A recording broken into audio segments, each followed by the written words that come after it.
గోవిందాయ నమః. హిందూ బంధువులందరికీ జయ శ్రీరామ్. కృష్ణ వందే జగద్గురు. భగవద్గీత 15వ అధ్యాయము 14వ శ్లోకం.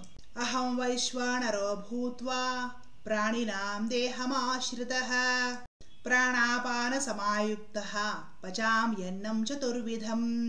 నేనే ప్రాణ అపాన సంయుక్తమైన వైశ్వనరాగ్ని రూపములో సర్వ ప్రాణుల శరీరముల యందుండి 4 విధములైన ఆహారములను జీర్ణము చేయుచుందును. భగవంతుడికి సర్వ ప్రాణుల యందున్న అపారమైన ప్రేమ ఈ శ్లోకంలో మనకు అర్థమవుతుంది. నిన్నటి శ్లోకంలో తెలుసుకున్నాం, భగవంతుడే అమృత స్వరూపుడై చంద్రుడై ఔషధులని, ఆహారాన్ని, పంటలను, సస్యాలను ఇస్తున్నాడు. ఆహారాన్ని ఉత్పత్తి చేసి అందరికీ ఆహారం ఇస్తున్నాడు అన్నదాత భగవంతుడు అని. ఈ శ్లోకంలో భగవంతుడు ఏం చెప్తున్నాడో తెలుసా? ఆహారం ఇచ్చాడు, తినేయండ్రా అనట్లా.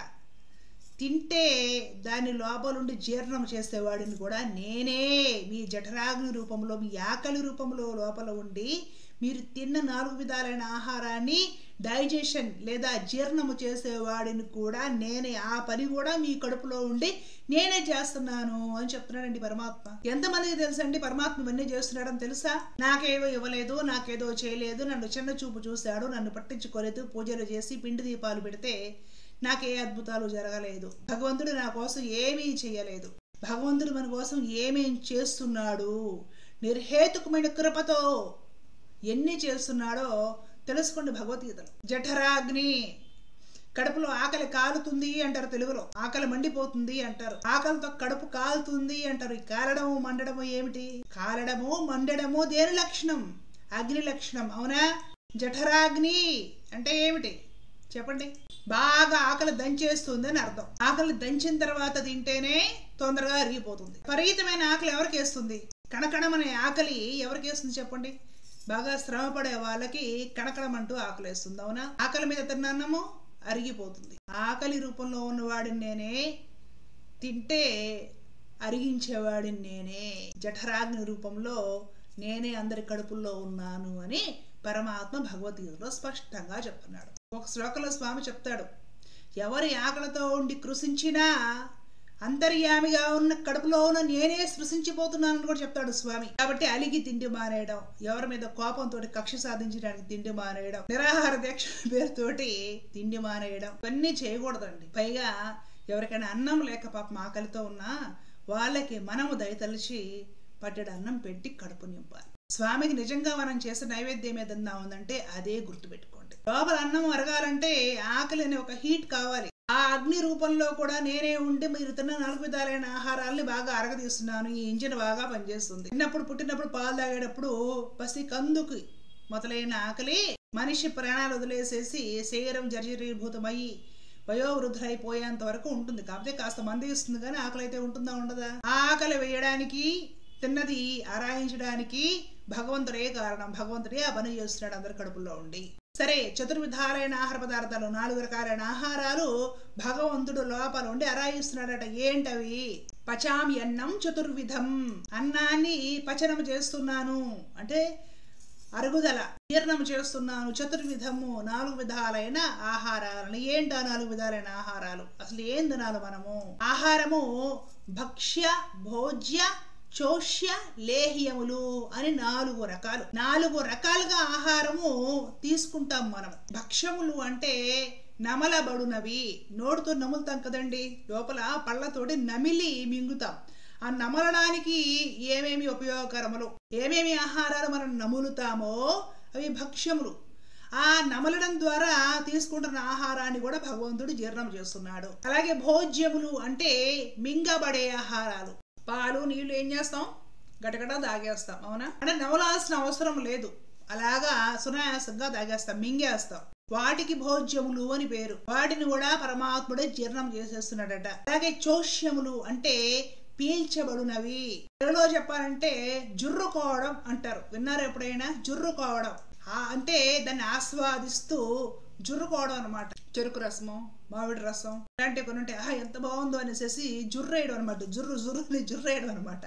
దానికి చోష్యములు అని పేరు సంస్కృతంలో. దాన్ని కూడా పరమాత్ముడు జీర్ణం చేస్తున్నాడు. అలాగే లేహ్యములు. లేహ్యములు అంటే నాకేవి, నాకుతూ తినేవి.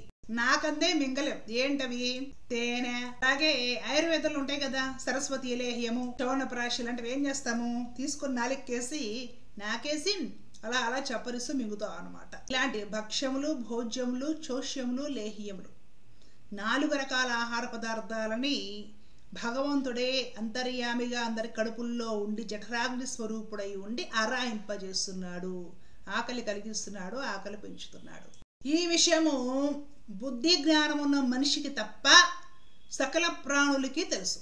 మళ్ళీ చెప్తున్నానండి, బుద్ధి జ్ఞానము చేతులు కాళ్ళు భగవంతుడు మనిషికి ఇస్తే ఆ మనిషికి మాత్రం ఈ విషయం తెలియదు. మిగతా సకల ప్రాణులకి, నోరు లేని ప్రాణులకి, చేతులు లేని ప్రాణులకి, కాళ్ళు లేని ప్రాణులకి అన్నిటికీ తెలుసు. ప్రతి ప్రాణి ఈ లోకములో తనకి పరంపరాగతంగా తన జాతికి ఏ ఆహారం అయితే నియుక్తమై ఉన్నదో, వినియోగమై ఉన్నదో దాన్ని మాత్రమే తీసుకుంటుంది, ఎంతకాలం మారినా సరే. కాబట్టి వాడికి హాస్పిటల్స్ ఉండవు, జీర్ణం సమస్యలు, పొట్టొబ్బరము, గ్యాసు, అజీర్తి ఇవేమీ ఉండవు. ఒక మనిషి చేత పెంచబడుతున్న ప్రాణులు మాత్రం బాధలు పడుతూ ఉంటాయి. మనిషి పోషించే ప్రాణులు కొన్ని ఉంటాయి, గేదెలు, ఆవులు, లేకపోతే కుక్కలు. వాడికి దోచినవన్నీ కూడా తీసుకొచ్చి పడేస్తూ ఉంటాడు. పాపమది తెలుసో తెలియకో తిని దానికి పట్టుబరం వచ్చి దానికి ఆరోగ్యం పాడైపోతుంది. దానికి ఆరోగ్యం, ఒక పశువుకి ఒక జంతువుకి ఆరోగ్యం పాడైపోతుందంటే దానికి కూడా మనిషే కారణం.